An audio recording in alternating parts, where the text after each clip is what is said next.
Como que 796 bebês desapareceram da face da Terra e só foram encontrados meio século depois? Pois é, esse caso aconteceu em Tuam, uma pequena cidade do interior da Irlanda, uma cidade onde todo mundo se conhece, mas que certos assuntos são evitados. Existe um terreno ali discreto, comum e até bonito à primeira vista, mas quem é da região evita passar por ele, porque algo ali não está certo, nunca esteve.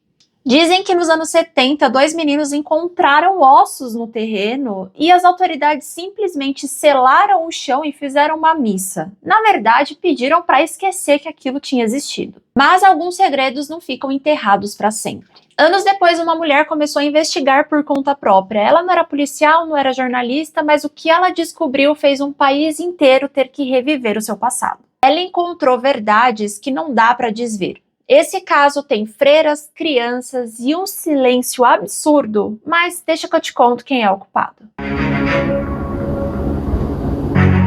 Oi pessoas, eu sou a Bru e esse caso é absurdo demais. Eu tô assim chocada e parece coisa de filme, mas sério, aconteceu, tem registros e a história eu tenho certeza que vai deixar vocês assim perturbados. Mas eu já peço para que você deixe o seu like logo no início, que vai me ajudar muito, e também compartilhe com aquela pessoa que ficou sem entender mais ou menos esse caso, que acabou vindo à tona há pouco tempo. Se você não é inscrito no canal, já se inscreva, porque aqui temos vídeos toda segunda, quarta e sexta. Quer dizer, às vezes a sexta a gente dá uma furadinha, mas eu prometo que as coisas vão melhorar. E se você não me acompanha nas outras redes, já corre que por lá temos vídeos curtos todos os dias. Então, sem mais delongas, bora pro caso de hoje. Bom, imagina uma cidade pequena com casas simples, muros baixos e uma praça no centro.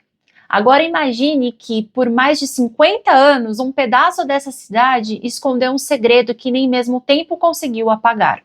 Um terreno aparentemente comum, onde crianças brincavam e vizinhos passavam, era na verdade uma câmara silenciosa de horrores. Tuam, um vilarejo tranquilo no oeste da Irlanda, onde a fé católica moldava a vida de todos, desde decisões familiares até leis do Estado. Ali, entre 1925 e 1961, funcionava o então chamado Mother and Baby Homes, ou seja, lares de mães e bebês. Ele foi criado sob o pretexto de caridade para acolher mulheres que estavam grávidas e solteiras. Muitas dessas mulheres eram levadas pelas suas próprias famílias ou pressionadas pela igreja ou até mesmo expulsas pela sociedade por estarem manchadas no pecado. Esses lares, em suas maiorias, eram administrados por freiras da Igreja Católica e tinham apoio direto do Estado. Eles escondiam uma rotina de trabalho forçado, silêncio, humilhação e muita dor. Esses bebês eram colocados para adoção e algumas vezes enviados ilegalmente para outros países como a Austrália ou os Estados Unidos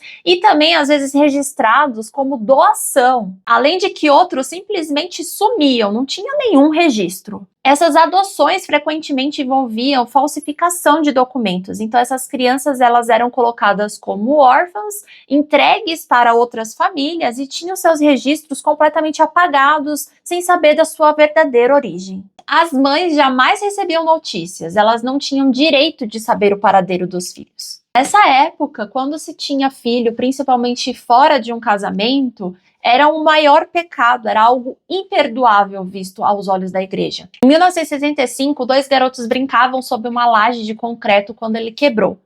Dentro, ossos e crânios pequenos foram encontrados e ninguém investigou. Um padre rezou uma missa ali no local e a laje foi refeita e o silêncio selado novamente. Acho que já deu para entender mais ou menos onde a gente está chegando, né? Décadas depois, uma mulher chamada Catherine Corliss, na verdade eu não sei se é assim que pronuncia o nome dela, mas eu acho que é, tá? Ela era moradora da cidade desde pequenininha e acabou resolvendo investigar por conta própria.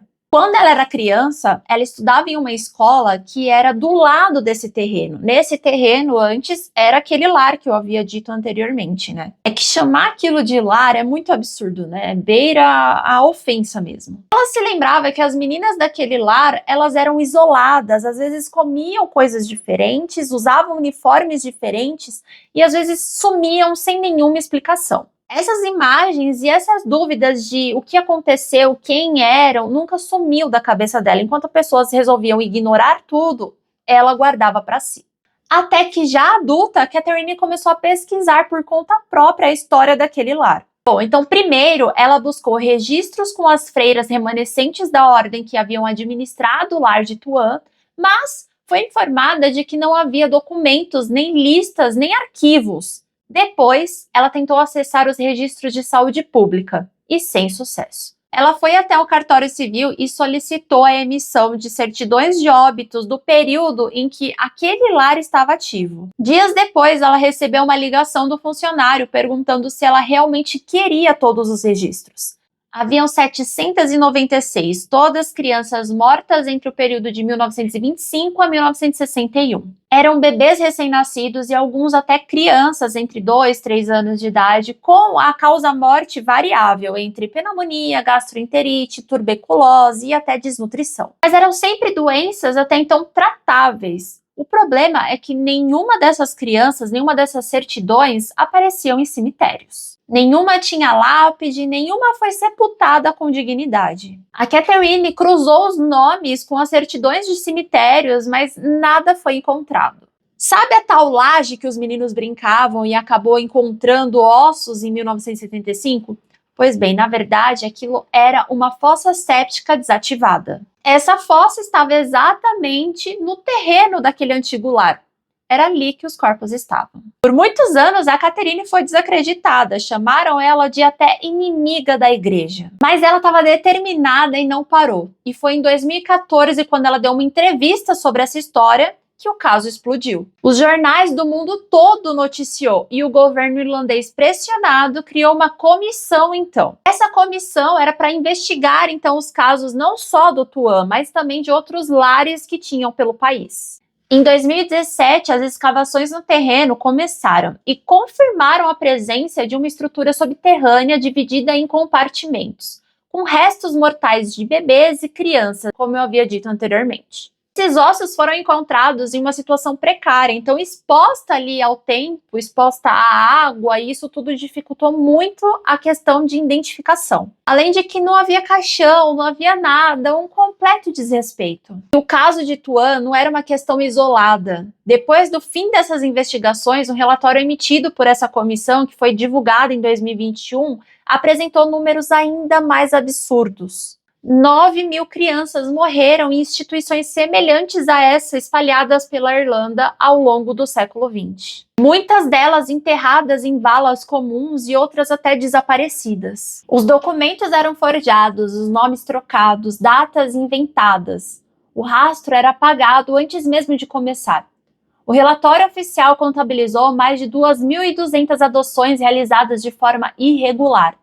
Mas talvez o lado mais sombrio disso tudo estivesse nas salas fechadas, longe dos olhos públicos, porque ali dentro muitas crianças foram usadas como cobaias em experimentos médicos. Arquivos revelaram que laboratórios farmacêuticos conduziam testes sem autorização. Os relatórios dos estudos eram detalhados, cientificamente precisos, mas em nenhum momento mencionava o sofrimento das crianças. Nenhuma linha questionava a ética. Sobreviventes relataram que quando um bebê morria, as freiras chamavam outras crianças durante a madrugada. Elas recebiam os corpos enrolados em lençóis e eram instruídas a carregá-los até o porão. Diziam que estavam ajudando os anjinhos a chegar ao céu, mas na verdade era um abuso disfarçado de fé, uma obediência imposta como devoção. Em uma carta escrita em 1943, uma madre relata a morte de 17 crianças, 17 bebês naquela mesma semana, sem nenhuma emoção. E ela ainda descrevia esse fato como um alívio de um fardo. Documentos revelaram que entre a década de 30 e 70, diversas crianças foram expostas a experimentos e testes de vacinas e remédios sem consentimento, sem autorização, somente dor. Durante décadas, a Irlanda viveu sob o domínio moral da Igreja Católica. E a linha entre a religião e o governo era muito tênue. A Igreja controlava escolas, hospitais, maternidades, orfanatos e até cartórios. E isso permitia manipular registros, suprimir certidões e apagar vidas inteiras da história. O julgamento público, então, era substituído pela confissão, e o pecado pelo castigo. Então, as mulheres que engravidavam fora do casamento, como eu disse, eram vistas como indignas, e essas crianças como pecado. Então, eram obrigadas a não ter nome, não ter registro, não ter realmente uma vida. Em 2021, o então primeiro-ministro da Irlanda, Michel Martin, emitiu um pedido oficial de desculpas em nome do Estado. Foi reconhecido que o país havia falhado com suas mulheres e crianças. Mas nenhuma declaração, por mais bem escrita que fosse, era capaz de reparar o dano feito. O escândalo chegou à ONU, que exigiu transparência nas investigações e acesso aos arquivos da Igreja, mas o Vaticano resistiu. Muitos documentos seguem trancados longe dos olhos públicos. Em junho de 2025 foi autorizada novas escavações que começaram em Tuam. A decisão veio tarde, mais de 100 anos após a fundação de instituição e décadas depois da primeira denúncia, mas ainda assim veio. O solo foi isolado, equipes multidisciplinares entraram em ação. Arqueólogos, peritos forenses, genealogistas, técnicos em DNA e psicólogos iniciaram os trabalhos com um único objetivo: recuperar o máximo possível dos restos mortais, identificar os nomes esquecidos e devolver dignidade àqueles que foram enterrados como se nunca tivesse existido. A missão é quase que impossível, porque o tempo destruiu esses registros, a água que ali passava danificou os ossos. Mas cada fragmento é importante. Cada centímetro de solo revolvido é um passo em direção à memória. Desacreditada por anos, a Catherine virou símbolo silencioso de uma luta que ninguém queria enfrentar. Ela recebeu prêmios, foi homenageada em todo o país, mas nunca buscou fama. O seu maior pedido permanece o mesmo desde o início: que o mundo nunca esqueça o que foi feito ali. O que faz jus àquela frase clássica: aqueles que não conhecem a história estão condenados a repeti-la. Onde o silêncio impera, a impunidade permanece. E onde o nome não é dito, o trauma continua vivo. Os 796 bebês de Tuam não devem ser lembrados apenas como número, mas sim uma memória coletiva, uma cicatriz aberta em solo sagrado, marcados não só pelas lápides, mas pela urgência de justiça.